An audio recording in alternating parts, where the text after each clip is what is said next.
Good evening, sir. I am John Sheldon Revar from the section G2C. My partner is Emmanuel V. Manatad. So, we're going to report about the topic criteria in damage stability. So, first, let's tackle about what is criteria in damage stability. So, damage stability is the study of a vessel's ability to remain afloat and stable after sustaining damage that can cause flooding of one or more watertight compartments. So, ang damage stability kuno is the ability to keep the ship afloat even if it is seriously damaged. So, ang damage stability is kanang mga factors nga muhatag og buoyancy sa isa ka ship para even if naay isa ka compartments or flooded siya, nagapon siya ay remaining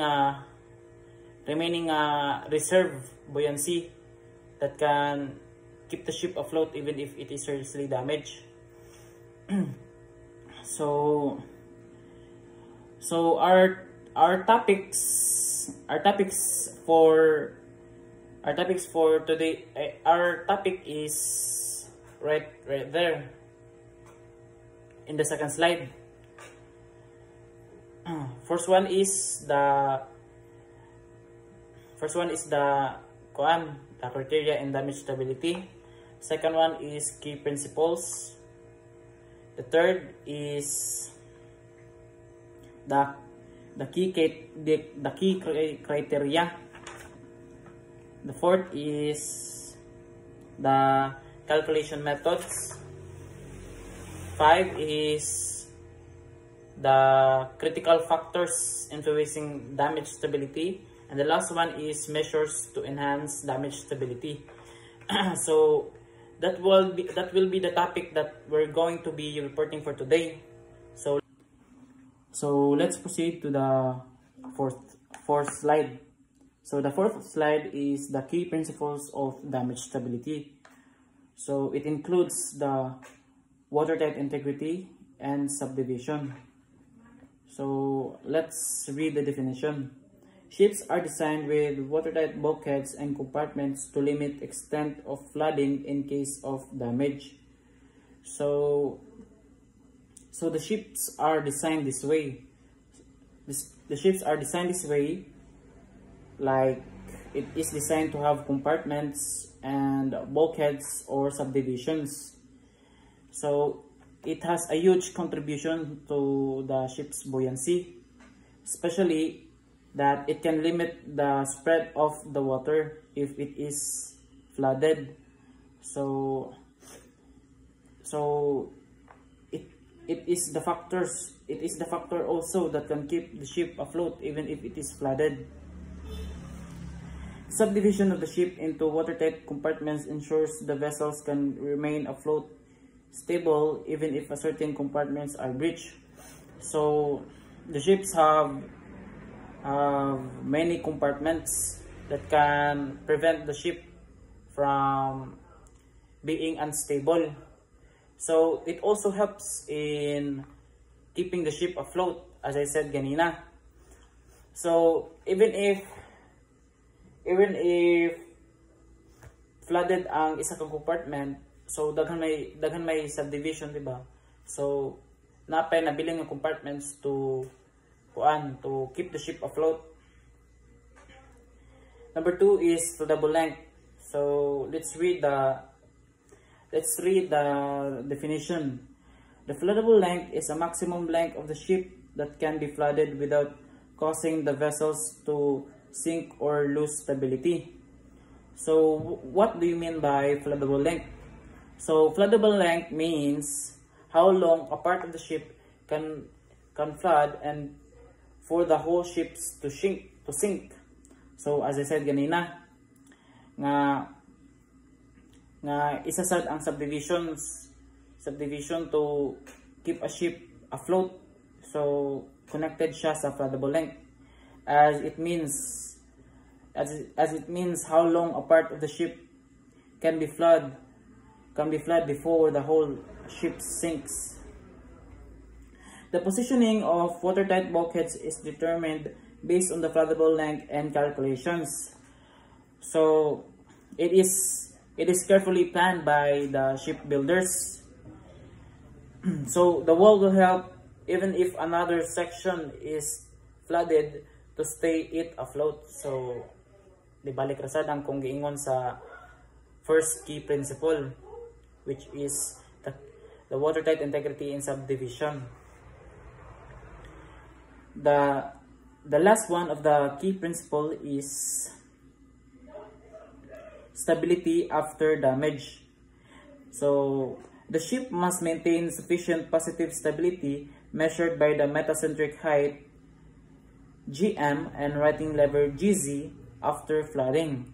So it means even if a part of a ship floods, it needs to stay upright and hot tip over. So the ship, so in order for the ship to keep floating, it must not capsize or anything. Metacentric height or GM, writing lever or GZ are technical ways to measure how well the ship does. It shows how balanced the ship is and how easily it can correct itself when it tilts. So let's proceed to the fourth slides, which is the key criteria of damage stability. So let's proceed to the fifth slide, which is the key criteria for damage stability. So it has 5 key criteria for damage stability. First one is applicability. So the damage stability requires under SOLAS Chapter 2 to apply to passenger ships, ferries, cruise ships, cargo ships over 80 meters in length, specific additional criteria for tankers and vessels carrying hazardous cargo. Number 2 is subdivision index or passengers ships. So subdivision index, it states right here that subdivision index A measures the ship's ability to survive damage. It is calculated based on the probabilistic damage stability principles, considering it has 2 factors. It considering probability of damage, likelihood of damage occurring in different compartments, probability of survival, ship's ability to survive damage to those compartments, and the last one is weighting factor, the number of passengers exposed to risk. The vessel must not achieve a minimum required index, which is specific to its type and size. The third one is extent of damage. So SOLAS, or the safety of life at sea, specifies the extent of damage that ships must withstand, including horizontal extent, damage to the hull over the length equal to minimum of 3 meters, vertical extent, damage of the baseline up to the bulkhead deck, penetration of depth, damage extent inboard by a specific distance, usually B5, where B is the breadth of the vessel. So this ends my part of report. So my partner Emmanuel V. Manatad will explain and continue the topic. Good day, sir. I am Emmanuel Van B. Manatad from Section J2C. I am the partner of John Sheldon Olivar, and I will be continuing his topic from key criteria for damage stability. And now we are number 4, damage assumption. So what is in damage assumptions? Symmetrical and asymmetrical flooding. So what is in this topic? Stability is assessed for both symmetrical and asymmetrical flooding cases, as flooding may be uneven depending on the damage location. Next, permeability assumptions. Different permeabilities are assumed for flooded spaces based on their usage. 95% for machinery spaces, 60% for cargo holds, 85% for passenger spaces. Now on to the next key criteria. Number 5, stability criteria. So what is in this stability criteria? After damage, the vessel must meet specific stability requirements. Number 1, residual righting lever or GZ. Minimum residual GZ of 0.5 meters at an angle of flooding. Number 2, range of positive stability. The range of positive stability after flooding must be at least 15 degrees. Angle of heel. The heel angle after flooding must not exceed 25 degrees, ensuring operation safety for passengers and crew. Number 4, area under the righting curve. The area under the righting curve must meet prescribed minimum values to ensure adequate stability. That is all for key criteria for damage stability. Now on to the next topic, calculation method. So what are in the damage for calculation methods? Number 1 is probabilistic approach. Probabilistic approach is used for passengers and large cargo ships. It is based on the likelihood of the damage to various compartments and the ship's ability to survive. Number 2, deterministic approach. Common for tankers and smaller cargo ships.